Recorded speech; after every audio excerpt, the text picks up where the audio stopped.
একদিন পরে মাঝখানে রবিবার সোমবার থেকে আওয়ামী লীগ নাকি রাস্তায় নামছে। বাংলাদেশের রাজনীতি এখন সরগরম ভোট ভোট খেলায়। বাংলাদেশের মানুষ আর ইউনূসকে চায় না। বাংলাদেশকে পাকিস্তান করে দিয়েছে ইউনূস এবং তার সাঙ্গপাঙ্গরা। বাংলাদেশ এখন জঙ্গি রাষ্ট্রেরই নামান্তর। হাসিনার বক্তব্য ৭১-এর যুদ্ধের ধাঁচে লড়াই করতে হবে, যার কাছে যা আছে তাই নিয়ে রাস্তায় নেমে লড়তে হবে।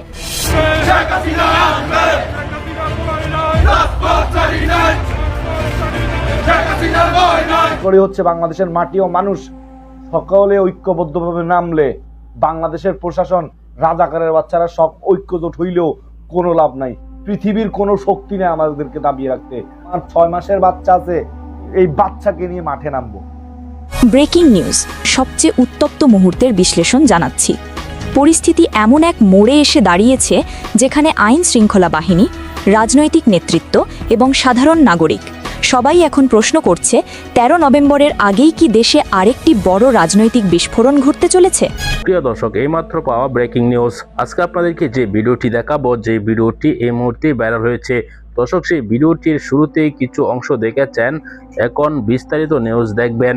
নিউজটি দেখেই কিন্তু আপনারা অবাক হয়ে যাবেন যে কি ঘটনা ঘটতে যাচ্ছে বাংলাদেশে। দর্শক, না টেনে পুরো ভিডিওটি শেষ পর্যন্ত দেখবেন।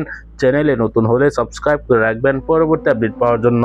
ভিডিওতে একটি লাইক দিয়ে পুরো ভিডিওটি শেষ পর্যন্ত দেখতে থাকুন।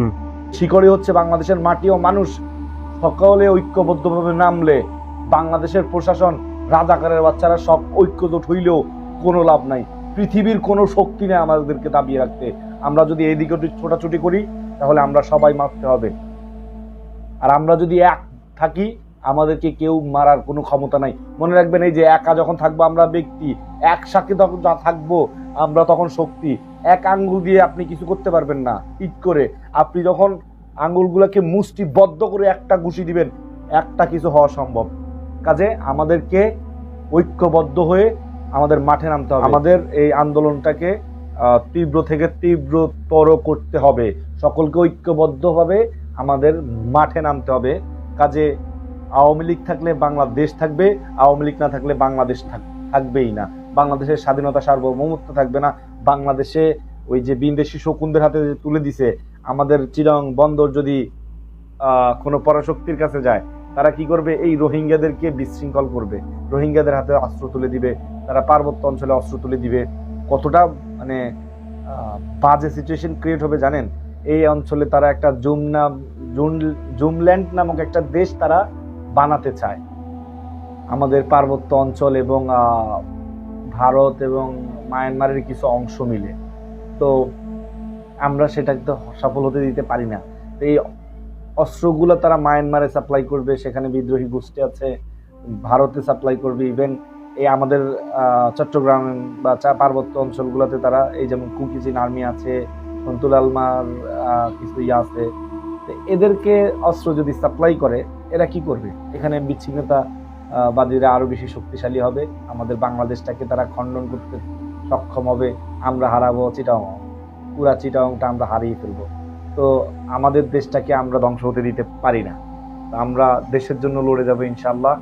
তো যাই হোক, আমরা কোনো বিদেশি শকুনদের হাতে আমাদের বাংলাদেশটাকে তুলে দিতে পারবো না। যতদিন বঙ্গবন্ধু সৈনিকরা থাকবে, যতদিন দেশপ্রেমিকরা থাকবে, স্বাধীনতার সপক্ষের মানুষ থাকবে, ততদিন আমরা এটা করতে দিব না। আগে আমাদের লাশের উপর দিয়ে এই ধরনের সিদ্ধান্ত বাস্তবায়ন করতে হবে ডক্টর ইউনূসের। এই খুনি ইউনূস আজকে বাংলাদেশের অর্থনীতিকে ধ্বংস করে দিচ্ছে। আজকে বাংলাদেশের গরিব মানুষ কাঁদছে। আপনারা দেখছেন যে একজন রিক্সাওয়ালা বলতেছে কান্না করে করে, এই সরকার আসার পরে যে কষ্টে আছি।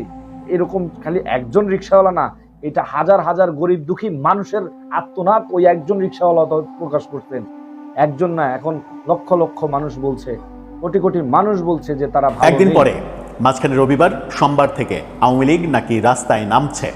সেরকম ঘোষণা আওয়ামী লীগের নেতারা দিয়েছেন এবং আওয়ামী লীগের কর্মীরাও সামাজিক যোগাযোগ মাধ্যমে নানাভাবে সেগুলোকে প্রমোট করার চেষ্টা করছেন। অর্থাৎ নভেম্বরের 10 তারিখ থেকে তারা মাঠে নামছে এবং 10, 11, 12 3 দিন তারা সারা বাংলাদেশে জেলায় উপজেলায় বিভিন্ন ধরনের শোডাউন করবে। এরপরে 13 তারিখে ঢাকায় লকডাউন প্রতিষ্ঠিত করবে, এরকমটা তাদের পরিকল্পনা। এরকম পরিকল্পনা যখন তাদের, সেই পরিকল্পনায় কি আছে সেরকম ব্যাপারে দৈনিক আমার দেশ বাংলাদেশের যারা একেবারে কট্টরপন্থী আওয়ামী বিরোধী মনোভাবের একটা পত্রিকা, তারা চাঞ্চল্যকর কিছু তথ্য দেওয়ার চেষ্টা করছে। আমি জানি না সেই তথ্যগুলো কতটা অথেন্টিক। এদিকে ভারতীয় গণমাধ্যম আনন্দবাজার তারা একটা প্রতিবেদন তৈরি করেছে। তারাও বলতে চাইছে যে এই সোমবার থেকে অর্থাৎ 10 তারিখ থেকে আওয়ামী লীগের যে পরিকল্পনা, সেই পরিকল্পনা বাস্তবায়ন করার জন্য যা যা করা লাগে সব কিছুই আওয়ামী লীগ করতে চায়। তাহলে দেশ কি অস্থির হতে চলেছে? কি হচ্ছে, কি করবে 10 তারিখ থেকে আওয়ামী লীগ? একটু চলুন দুটো পত্রিকার রেফারেন্স দিয়ে বোঝার চেষ্টা করি যে কোন পত্রিকা কিভাবে বলার চেষ্টা করছে। থাকবেন পলিটিক্স টিভির নিয়মিত আয়োজনে।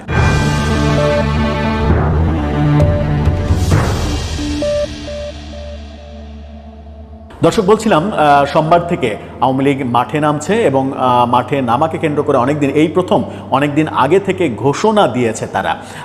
এই ঘোষণার ব্যাপারে পক্ষে বিপক্ষে অনেক রকমের মতামত রয়েছে। সেই অনেক রকমের মতামতের বিষয়ে আমরা দুটো পত্রিকার দুই ধরনের নিউজ নিয়ে একটু বিশ্লেষণ করব।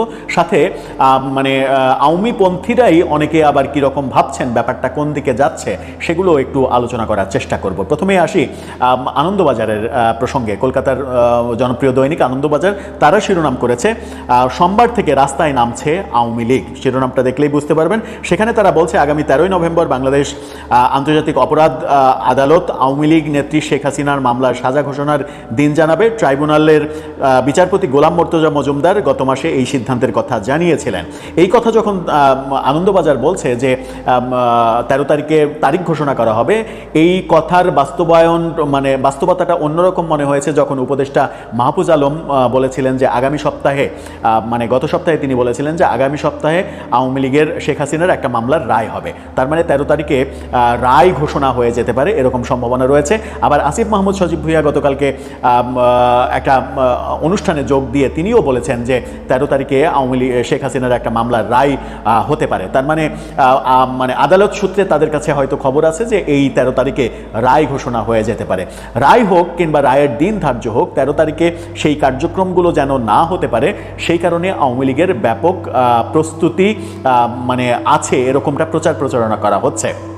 আওয়ামী লীগ চেষ্টা করছে 10 থেকে 12 তারিখ পর্যন্ত তারা একটা বড় শোডাউন করবে। এই শোডাউনের পরে যেটা প্রিয় দর্শক, সম্পূর্ণ ভিডিওটি দেখলেন। এই ভিডিও সম্পর্কে অবশ্যই আপনার মূল্যবান মতামত কমেন্টে জানাবেন। পরবর্তী নিউজ পেতে চ্যানেলটিকে সাবস্ক্রাইব করতে ভুলবেন না। দর্শক, এই মুহূর্তে বিদায় নিচ্ছি। দেখা হবে পরবর্তী কোনো গুরুত্বপূর্ণ ভিডিওতে। সে পর্যন্ত ভালো থাকুন, সুস্থ থাকুন। আসসালামু আলাইকুম ওয়া রাহমাতুল্লাহ।